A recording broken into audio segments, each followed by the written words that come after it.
மக்களுக்கான தலைவன் என்பது சிறுபிள்ளை விளையாட்டு கிடையாது.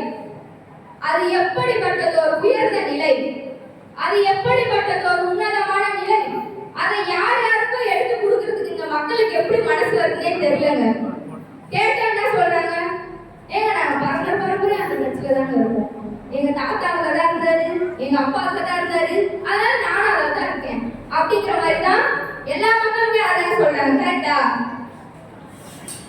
ஒவ்வொரு மக்களும் வெளியில வந்து இந்த சமுதாயத்தை பார்க்கணும், இந்த சமுதாயத்துல என்ன நடக்குதுன்றத தெரிஞ்சுக்கணும். ஒவ்வொருவரும் சட்டத்தை தெரிஞ்சுக்கணும், அரசியல் அமைப்பை தெரிஞ்சுக்கணும்.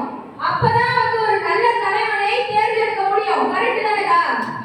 கரெக்ட் தானே?